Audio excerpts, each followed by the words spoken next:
Hello, and welcome to another episode of Get Your Fill, Financial Independence and Long Life, where we explore great ways to achieve those two goals and invite cool, interesting people on who can help us figure out where our blocks are and why we're not already gazillionaires. And that's why I'm very, very excited. And I failed to get I have you on the screen instead of your description, instead of your intro. And that's why I'm so excited that Nicholle Overkamp is with us today. She is a personal finance expert. She's a business coach for women, and she's the founder and CEO of Wilcox Financial Group and PowHERhouse Money Coaching. She's also the co-author of the best-selling book, Money Bitch, a no BS guide for smart women to own their financial future. Nicholle, thanks so much for being with us today. Oh, it's my pleasure. Awesome. So were you always a money bitch? Did you always just like get money and know how it worked and just like don't get why people don't have any? No,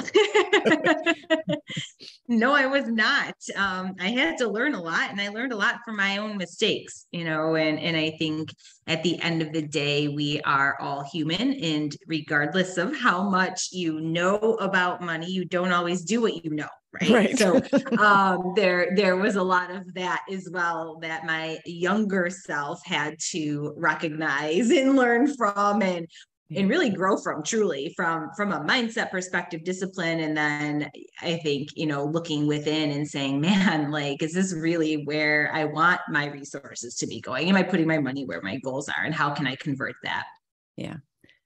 And do you think, so I should ask you, how did that, so you just sort of, why don't we'll cut that out. Yeah.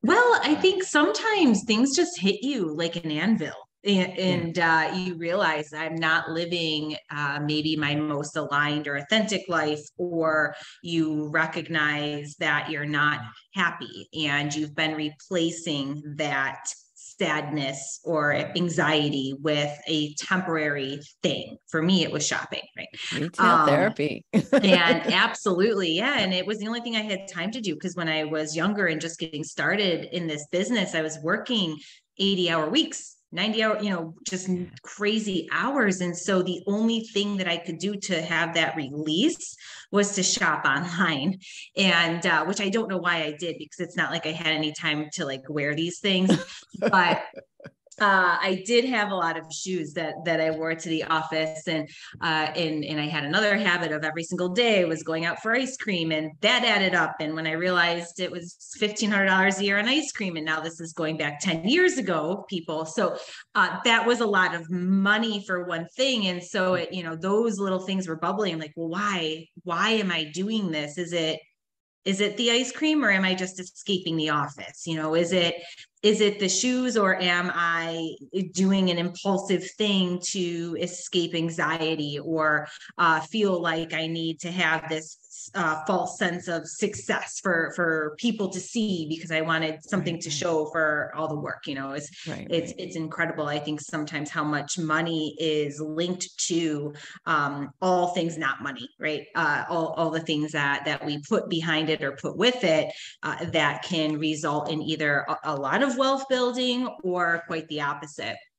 Right. A lot of status things. That's right. A lot of stuff. Yeah, absolutely. So how did you team up with Sarah?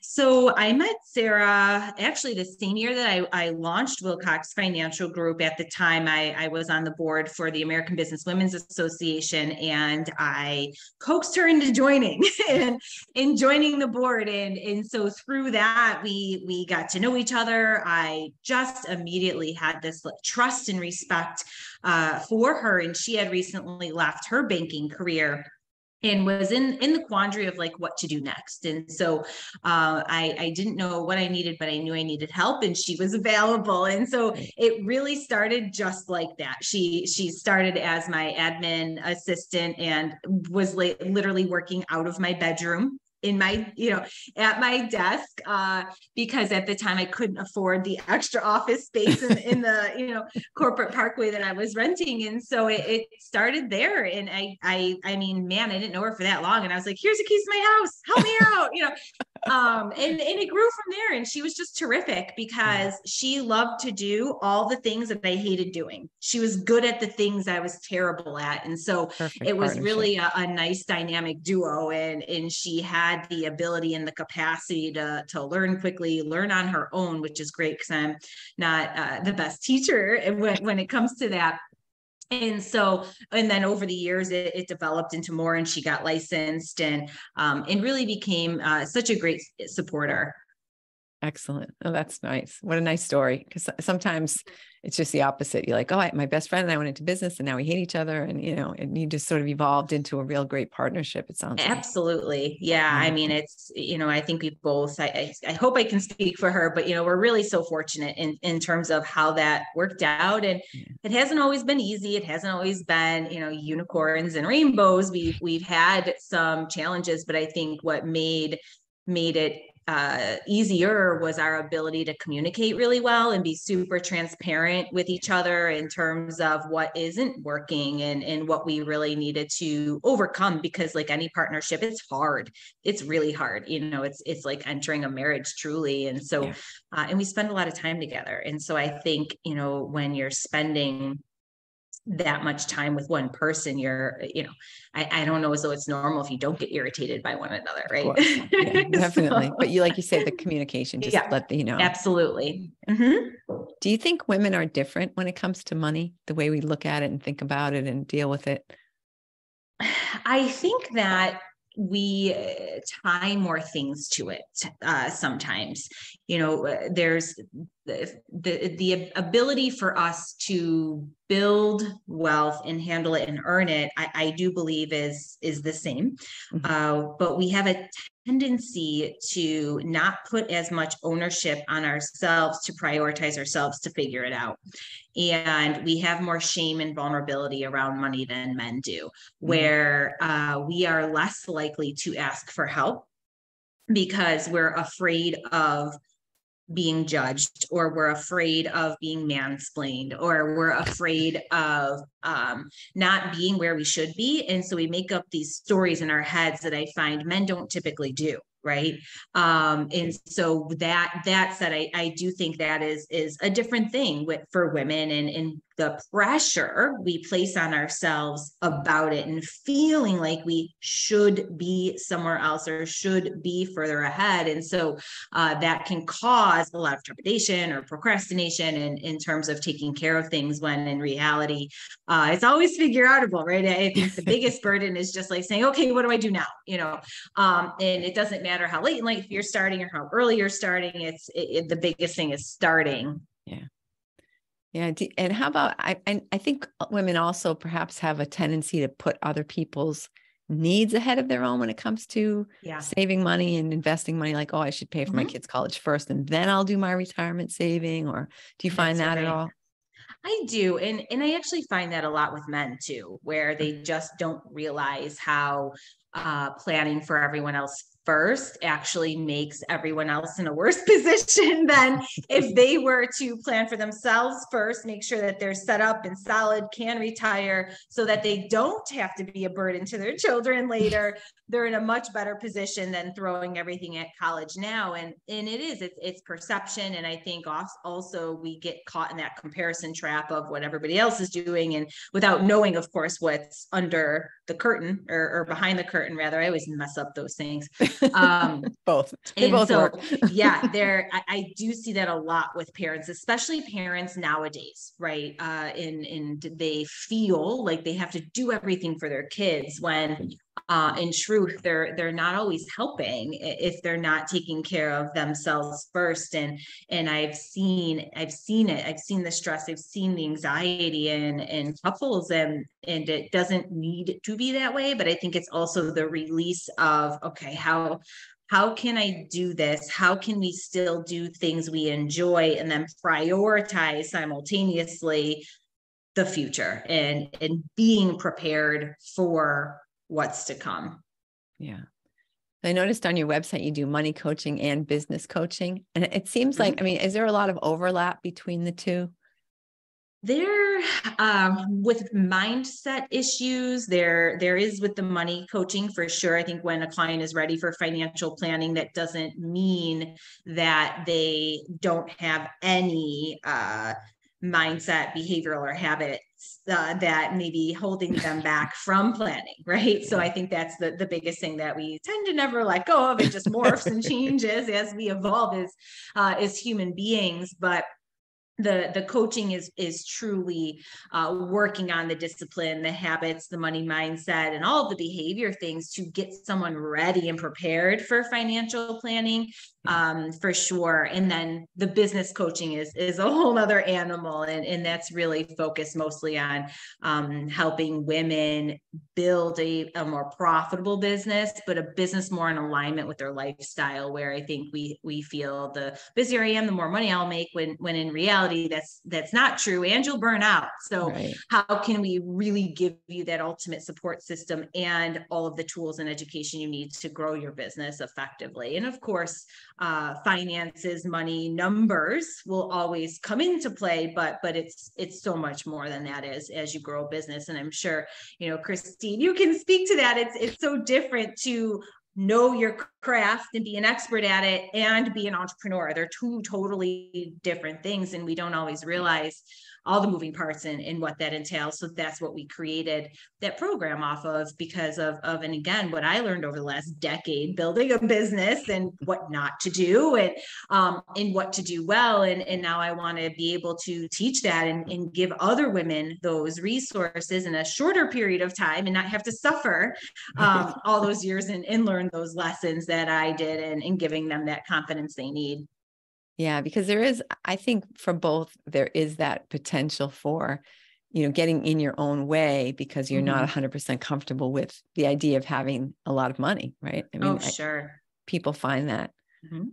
I'm actually doing a game right now with a friend of mine, the prosperity game. So the first day you have to spend $1,000 before the end of the day. And the second day you have to spend 2,000 and 3,000 and 4,000. So every day you add $1,000 virtual dollars to your amount that you have to spend every day. And it's very easy to come up against what am I going to possibly spend this money on, and start to say how can I, it's interesting because day one, my friend sent, we're texting to each other what we bought, and she bought she spent $100 on shoes. And I said to myself, we need to get more real with this. So I said, send me a picture of the shoes. And she sends me the picture. She said, they actually cost $525. That was just a deposit. But she didn't feel comfortable just, taking some of that $1,000 and just putting it on the shoes and buying. I'm spending $525 on shoes. Yeah. No, we have to save up for the shoes, even knowing that you're going to get $2,000 tomorrow. It's interesting. So they trying to get yourself into shoes. that mindset, I'm going to, yesterday I bought $1,000 feather pillow. I was like, that's good, right? That felt good. Even though it wasn't all my money, I probably could have spent $4,000 on a feather pillow, but it's helpful, right, to your mindset to start thinking about, okay, you can spend $525 on shoes. Yes. And it's all relative, as far as what you're choosing to prioritize, as long as you're hitting your goals first. And I think that sometimes we feel guilty for spending money, and I say all the time, actually, and especially with my financial planning clients under the Wilcox Financial hat, is that planning gives you permission to spend, right? It gives you permission to spend without all of that ancillary anxiety or guilt, because we've already taken care of the other stuff, right?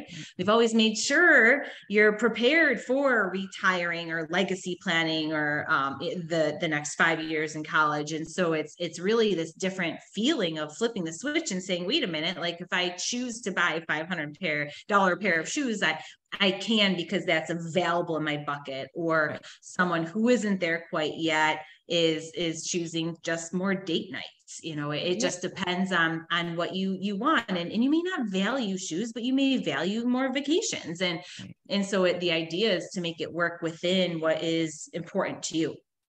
And rewarding yourself, right? I mean, absolutely. No, I have to keep my nose to the grindstone and give up my latte or whatever, right? Because then you'll never be consistent, right? it can't feel like torture or a diet. It has to feel in total alignment with who you're becoming so that you can do this every single day. That's what makes the biggest difference. Yeah. Do you find with the business coaching that women are, or any business owner, that it's hard to get them to pay themselves? Sometimes, but not usually. I think it's harder to get them to grow their team and hire the right help. Actually, it is because the disconnect is one, being stuck on the how, right, and finding who and releasing that. It's especially for all those who are type A, control the people. I hear you, I feel you, I am you, right? It's hard.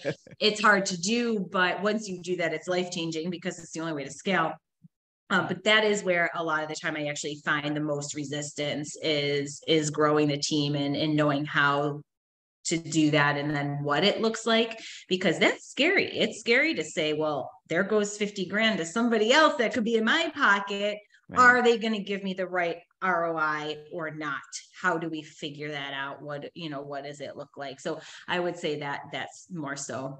Yeah, that makes a lot of sense, because I know as an entrepreneur myself, there is sometimes that feeling that, nobody can do it quite like I can. And then I'm paying someone to do not as great of a job, right? And like, that's no good. That doesn't feel good. Right. Interesting. Yeah. Yep, exactly.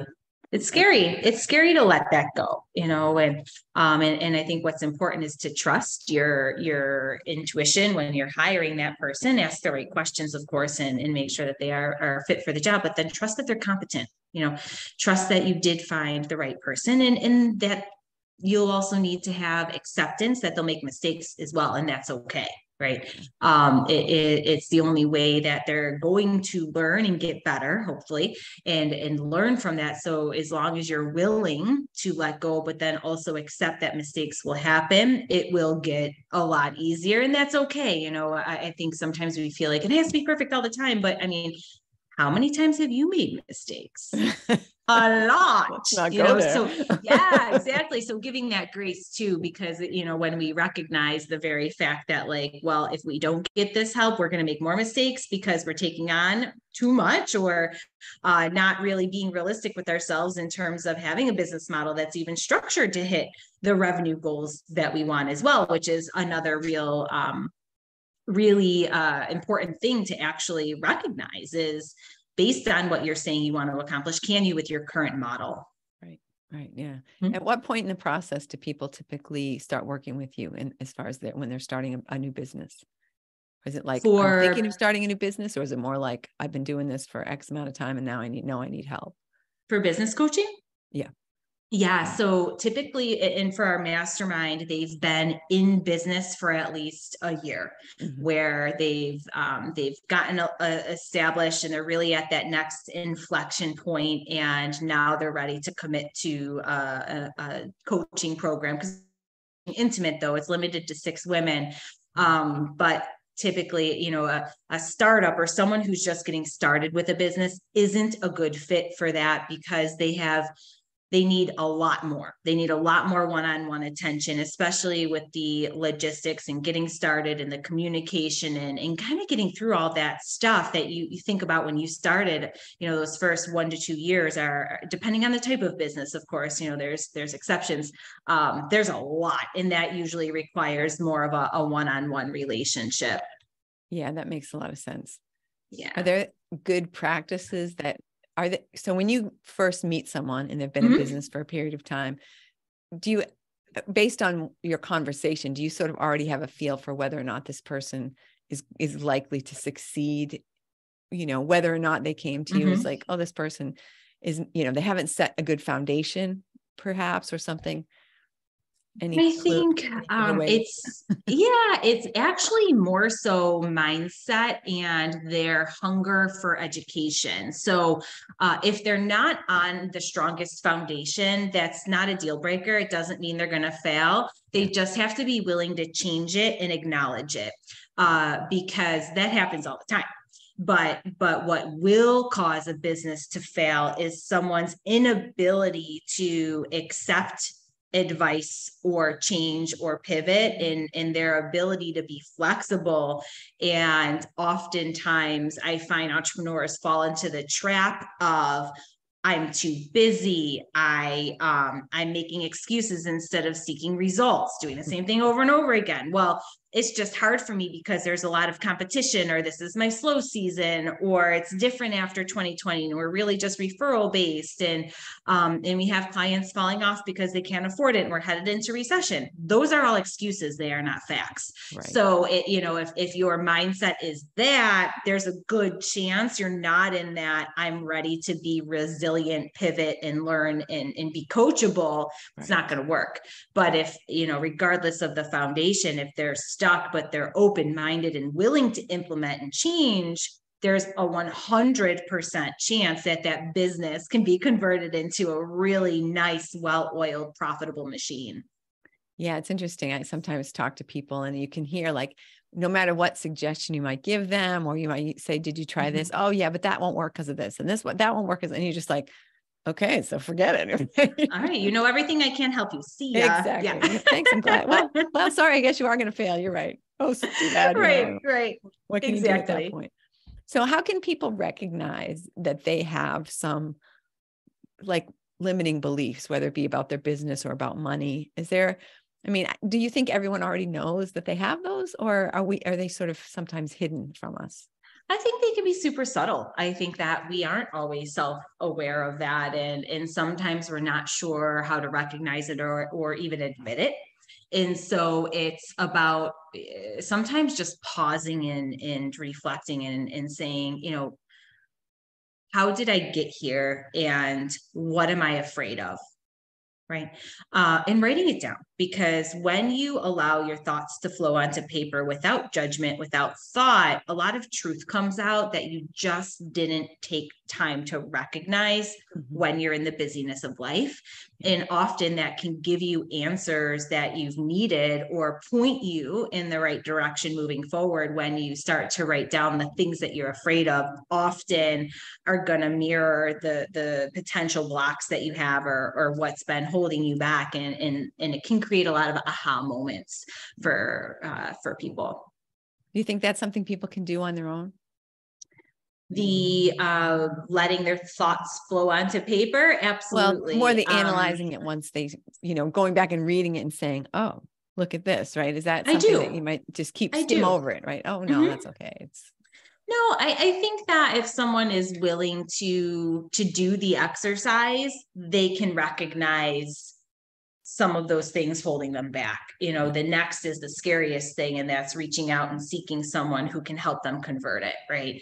But I do believe that someone is completely capable of doing that themselves. Absolutely. Yeah. It's just a matter of recognizing that you're worth the effort and taking time to pause in your day to do it. And we're scared to do that sometimes. We're scared to spend time alone, time with ourselves, time with our mind, because we're afraid of what's going to come out. It can be really uncomfortable, but as long as you're willing to do that and sit in your own discomfort with your own self, take yourself on a date, right? Right. You absolutely can do that. And then, the next most important thing is step 2, whether you're willing to let it go and release those things and move forward, or you're willing to do that, but you need a little bit of help because you're stuck on the how. Yeah. Yeah. I love that. That was something I heard. It's not that profound, but when I heard it, I just thought, wow, that who, not how. Like, yeah, not how am I going to do this? Who can do this? Like, wow, it just opens up a whole nother way of thinking about things. Yep, that's exactly right. Yeah. How can I cure myself? Oh, what if I could have help? Wow, that would be interesting. Yeah, we're not here to do it alone. There's no one who's been ultra successful who has done it alone. And we need to remember that, all the people that we admire, the people who intimidate us, the people that we respect, want to emulate, every single one of them has had coaches, mentors, advisors. They still do, regardless of their level of success. And so, and if you're wanting that, you have to be willing to invest in it, be it your own development in education and really buying into your own self, right? Your own ability to create what it is that you want, but doing it yourself is is madness. Right. Right. And it takes a lot longer. Yeah, it's true. And it might take you 5 years to do what you could do in 5 months with someone's help. That's exactly right. Yeah. Did you run into any of these sort of blocks or issues when you were starting your company? Of course. Yeah. And I waited too long to hire help. That's one of my biggest regrets is waiting way too long to hire a business coach. But my belief was I was terrified that someone would think I was incompetent. I didn't want to admit that I didn't know how to do it all. I didn't want to admit that I might not have all the answers. And I was really afraid of that. And I was afraid of letting my team down. I was afraid of, not being able to support them and their families, and all that stuff that really screwed with me. And so I'm trying to keep it clean. And so that said, when I finally did make that really scary investment, it was a life changer because I finally took ownership in myself, right? And recognizing that no one's coming to save me. If I want change, I need to go make it. I need to create it. And oh, by the way, I have to invest in someone to be the catalyst to help with that, because it's not like she told me new stuff. She didn't. Right. She told me everything I already knew, but the difference was the implementation, right? Yeah. Information is free. Implementation costs money.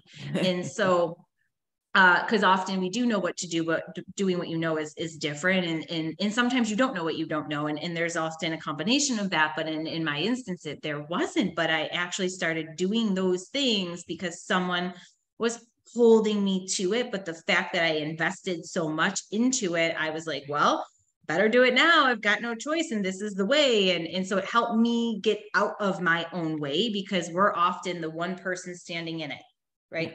Nobody else is. We are. And it's getting over that hurdle, because when you invest in a coach, a business coach, or even a financial advisor, oftentimes what you're doing is you're paying to save yourself time. That's what you're doing, right? Yeah, exactly. You're taking their decades of experience and converting it into weeks or months.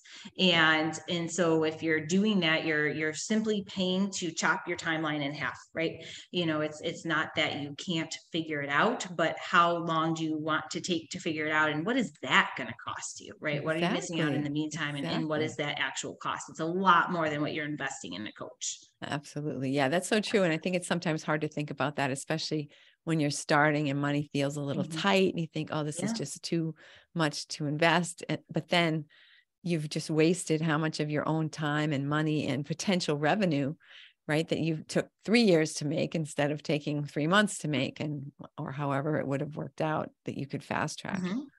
Yeah, absolutely. Do you have any tricks isn't the right word, I guess, methods or things that you do on a daily basis that kind of keep your mindset in the right place and keep you sort of focused? Absolutely.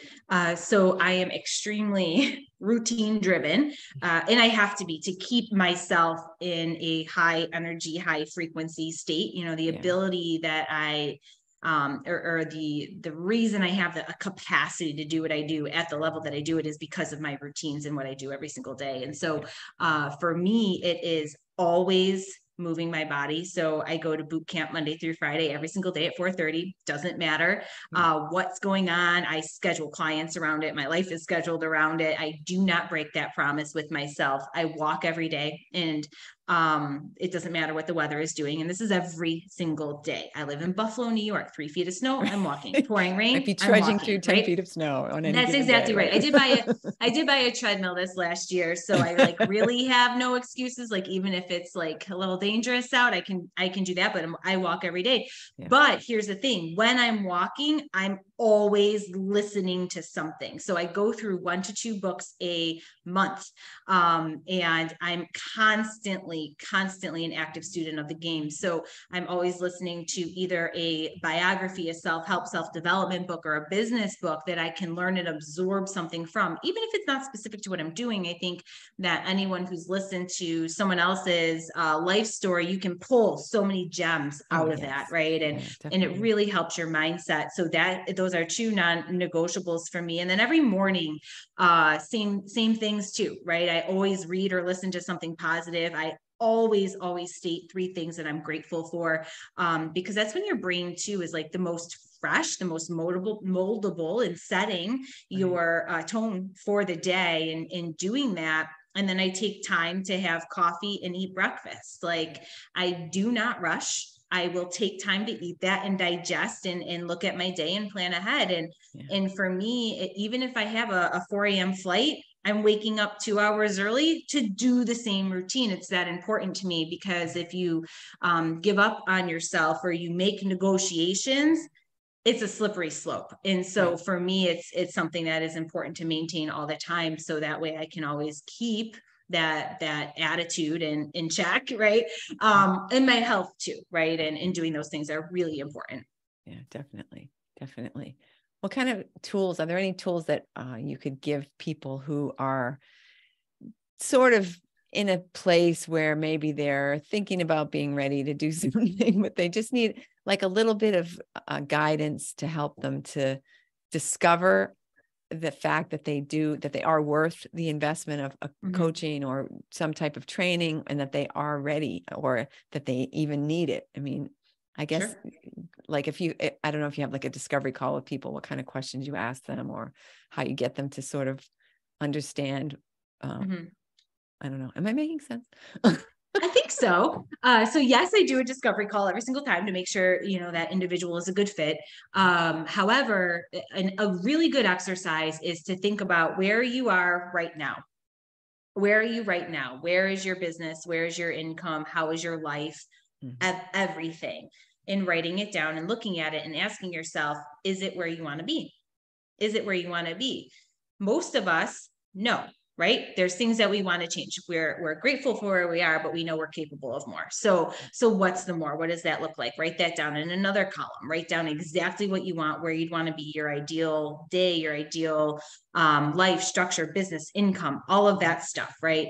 And then look at it and ask yourself, in what areas can I own on my own, and what can I commit to? What do I know is my zone of genius, and I just need to change a habit and stop being like a lazy or procrastinating, or, stop saying yes to things that aren't serving me and start saying no to those things. Like, those are things we can do on our own. Right. And then, it's about, well, how am I going to close this gap? Okay. And if you don't know how you're going to close the gap, that's where you find the experts to fill it, right? To help you fill it. And so what's important about this exercise is recognizing the result that you want, and who you're hiring, making sure they're the person to get you that result. Because a lot of times what I find is that people invest in the wrong coaches, the wrong programs, because they have this like beautiful Instagram page or a perfect body, or they're portraying this life that they want, but they actually didn't ask the questions of, can you help me with? Right. X, Y, and Z, or have you had experience in X? So there's a lot of coaches out there who show a lot of pretty things on the surface, but below it, they don't necessarily have the skills, the credentialing, the experience, and a lot of the stuff that they're talking about, because the coaching industry, if you will, is like the wild, wild west, right? There's no regulation for that. So it's really important to make sure that if you're investing in a professional, whether it's a coach or a CPA for that matter, a financial advisor, whomever, that they are the right person to get you the result that you need. Because there's a lot of different types of coaches out there as well. It might just be that you're depressed, but you have all the other tools. So maybe you need a life coach, someone to help you through that, if not a therapist, right? It depends on your personality type and whether you'd want to just move forward or be retrospective on things. But, allowing yourself the grace to do that practice, and then find your people in who's going to get you the result that you want in that other ideal column. Yeah, no, those are excellent points. And it's true. You sometimes are thinking that, oh, it's this huge gulf. But then once you write things down and you look at it, and you're like, maybe I am just need a kick in the pants, right? Maybe I'm just a little depressed. Maybe I'm just a little low energy. And what I need is to get up a half hour earlier and, do jumping jacks. And then I'm going to suddenly have all the tools I need, right? That's right. Yeah. Sometimes it's simple fix. Sometimes it's realizing like who you're surrounding yourself with, right? Do you need to move out of your current situation? Do you need to get a new friend circle or a mentor, or like put your family on pause, like really, really hone into that stuff. And and it's okay. Like, all of these things are okay things that are, I think, normal seasons of life that sometimes we place a lot of pressure or guilt around, when in truth, like, it's all okay. We have seasons of relationships, and it's okay to outgrow them. It's okay to move on from them as you evolve as a person or an entrepreneur. Yeah. And that can be very difficult, right? Oh, sure. Yeah. And it's emotional too. I think we can allow ourselves to stay stuck in one spot for too long. What I felt, I remember feeling at a certain point in my sort of evolution that I was soon going to have nothing in common with anyone. Mm-hmm. Yeah. Like, okay, my family doesn't get me, my friends don't get me. But then of course, new people come, right? And they fill in, and all of a sudden everyone gets you. And you're like, oh, I found my people, you know, I found my tribe. I'm like, yeah. And it's going to evolve again, probably, you know, it's, which is kind of fun, you know, it's scary, it's hard, but, you know, and I've gone through that too, where, you know, the people who are my people aren't my people anymore. And it's because we have literally nothing in common. right. We have nothing in common. We have no level playing field. I mean, I still love them, of course, but as far as connecting, having that connection, that level of understanding, that level of excitement and energy, you have to share that energy. There's not much of a place for it anymore, you know, and right. So you evolve and move on. And to your point, you find your people, right? Who are like-minded and who do value the things that you're doing and getting after, and they don't get annoyed by it or put you down for it. Because that's another thing that I dealt with quite a bit, was the constant feeling of tug of war. Like, I couldn't please them, or I couldn't measure up to what they wanted, but what they wanted was on the opposite spectrum of what I wanted, you know. Exactly. I can't be as low as they need me to be in order for us to feel good together. That's right. Exactly. You know, and I have a tendency to be the glasses half full type of person. And I don't like drama, and I don't like playing off of that. And so, but I also like to work a lot. Like, I just like it. I love what I'm doing. And so, you know, get on my ship or get off, damn it. You know? But yeah, it was certainly a learning curve for me. That's for sure. Yeah. It's an evolution. Yeah, that's right. Yeah. So Nicholle, I've loved talking to you. Our time is just like flying by. So is there anything that I didn't ask you that you wish I would have asked you? Nothing that comes to mind. I think you asked really, really terrific, insightful questions. So thank you for that. Yeah. Well, you gave really fantastic answers. Thank you. So how can people, I mean, this is all going to be in the show notes. Oh, I just hit the microphone. This is all going to be in the show notes, but how can people reach out to you? What would be the process if someone said, you know what, I'm hearing Nicholle and I really need to talk to her. I need her in my life. She's going to be the person who's going to help me get to the next level. How can they find you? So a great place to engage with us is on our Instagram page at PowHERhouse Money. And in our Instagram bio, there is a link to all of our websites, everything we have going on, as well as a link to book a call. If you are not on social media, it's okay. You can go to either one of our websites, PowHERhouse Money or Wilcox Financial Group, both of which will be in the show notes. And right on the homepage of each website is a link to book a call. So that would be the best way to do that. Yeah. And that's, a person has to be a good fit, right? And that's something that, yeah, that's right. I would say to people, if you're thinking about a coach, interview people and find one who doesn't make you feel stupid. Find one who doesn't make you feel, you know, like they don't get to you, right? Find somebody who gets you, who you feel like you can work really well with, who you can have a great conversation with, as I've just been having here with Nicholle. And, you know, that just feels like this is it. This is because it's a very trust intensive type of relationship, right? It absolutely is. You know, you have to have that rapport in that synergy, and I am not everybody's cup of tea, right? But when I'm, how could you not like me? No, I'm just kidding. But when I'm interviewing clients too, I want to feel that same way. Like, I want to be excited to talk to you. I don't want you to like drain my energy, you know, because especially with the mastermind and the business coaching relationship, like, we are talking all the time and I go all in with my clients. Like, come hell or high water, I'm making sure you get what you need, right? And the results that you want. And for that level of communication, interaction, like we have to love each other, right? And really get along. And so that synergy is so critical. And I think in part it's intuition, right? It's that intuitive initial energy exchange that you're like, yes, you are one, you have the skill set that I need. That's the first and foremost. Okay. Like we're not going to be best friends. Like I'm going to be your coach and I'm going to give you tough love. Hopefully we'll become friends, right? But that's not the point. But the point is the person who has the skill set, but who you can show up and be vulnerable with and take that input and not feel threatened or intimidated. Right. Exactly. I think that's the most important thing, because oftentimes when we feel intimidated by someone, and again, I've been in a position like this before, we don't ask the questions that we really want to ask. And that's what moves the needle. Yeah. So making sure that you are doing the due diligence with that. And to your point, interviewing people, interviewing coaches, interviewing advisors. And I tell clients that all the time, when they say to me, okay, well, I'm going to talk to you and a couple other people. I say, great. I hope you do, because I want to be, if you choose me, I want it to be because you're really excited to do it and you have that conviction, and so much so that I even created a list of questions for clients to ask other financial advisors when they're interviewing everyone else, because like, I don't care. There's plenty of people for everybody. I want it to be a good fit both ways. It's a long-term relationship. So I said, here's a great list of questions, go interview other advisors. And if I'm for you, come back. I'd love to work with you, but I think that's really important. And that's the abundance mindset that you want with your money, with your life, with your business, right? Yeah, of course. And at the end of the day, if I'm, not for you, there's no point in me trying to hard sell that either. I much rather have it be a good fit both ways, and both of us feel really confident in that relationship. Definitely. Excellent.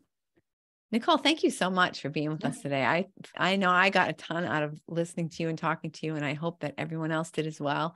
And listeners, who do you know who can benefit from listening to Nicholle and from hearing what she's been sharing with us, and potentially even from having a call with her to take their business or their life, their financial life, to the next level, which I think Nicholle can definitely bring us there. So just forward this episode to them and they will thank you 100%.